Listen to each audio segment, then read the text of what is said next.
Todd, Johnny Manziel obviously has guaranteed or had guaranteed that he would measure right at 6 feet. He came in a quarter of an inch shorter than 6 feet. How much will that concern teams interested in Johnny? You know, I get it. It's a story. I mean, the last time we saw a quarterback get drafted in the first round that was under 6 feet tall was Ted Marchibroda in 1953. So it is a story. But to me, I kind of expected it, you know, right at 6 foot, a little bit under, not a big difference. I think to a certain degree, you have to admit that Russell Wilson's success has helped pave the way a little bit. I don't think that they're identical players by any stretch of the imagination.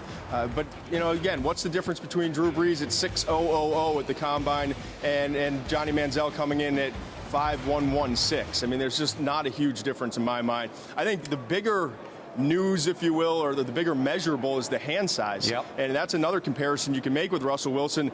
Hand size is one of the more underrated aspects of evaluating the quarterback position. I know as a guy who had small hands and was horrible at the quarterback position, even at the college level, and part of it was because you have trouble gripping the football. And guys with bigger hands can spin it better.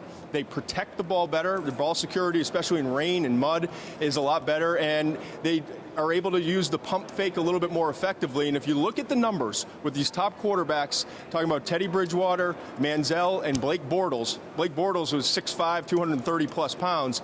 Bortles had the worst fumble percentage of a year ago. He had 8 fumbles.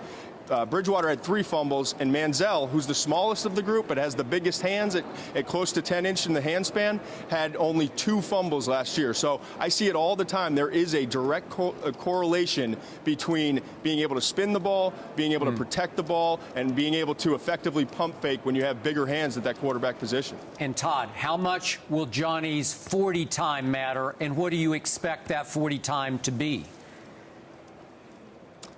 Probably in the 4.5s, I guess. Yep. Russell Wilson ran a 4.55. You know, maybe at best he runs like a 4.48. I don't care. You know what I mean? I see it on the tape over and over again against SEC competition. He's somewhere in that 4.4 to 4.5 range. We know he can run. We know he can outrun defenders. We know he can buy extra time.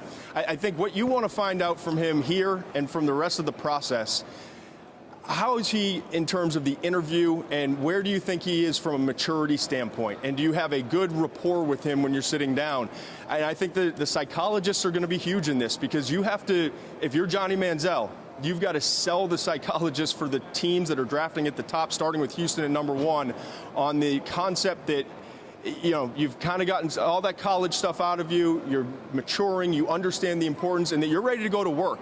Because, first of all, I don't know any quarterback that's among the elite that isn't one of the hardest working guys on his respective franchise.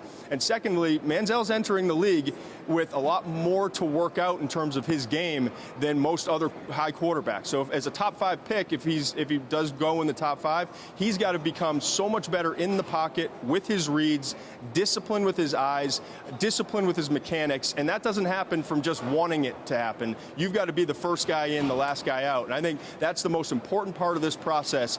Does Johnny Manziel sell any team, just a team, on the fact that he's ready to be that guy? Todd McShay, you brought up the psychologist on individual teams that have to be convinced to some degree as it pertains to Johnny football. What about with Michael Sams? What is he going to have to convince a psychologist for individual teams about? What do you think executives, GMs, are going to be looking for when it comes to him?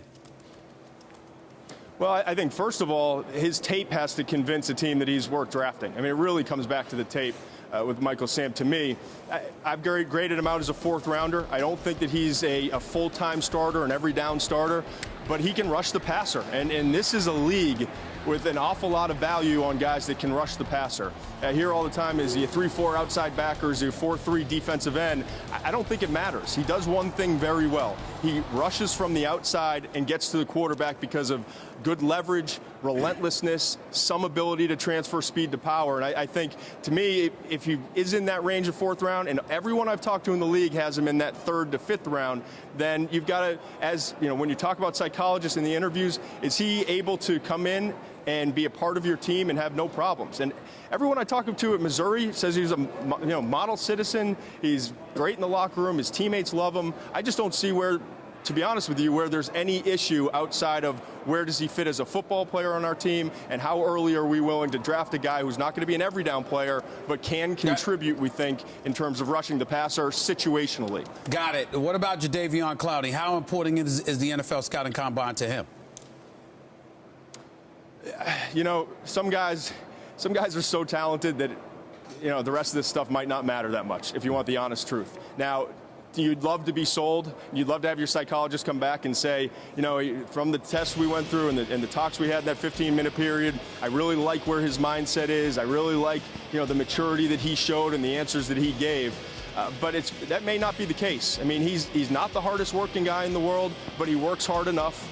And he's the most talented player in this draft. And there's no one that physically stacks up with what he can do, and his position is among the most important position, the critical positions in the NFL in terms of the ability to get to the quarterback. And I think if he's not the #1 pick to Houston, he could be the #2 pick to a team trading up. Or, I know people think I'm crazy to say it, I know the Rams love him and think that he's a great player and would consider, even though they have a lot of talent in that defensive front, would consider taking him there because he's just so much better than any other player in this class.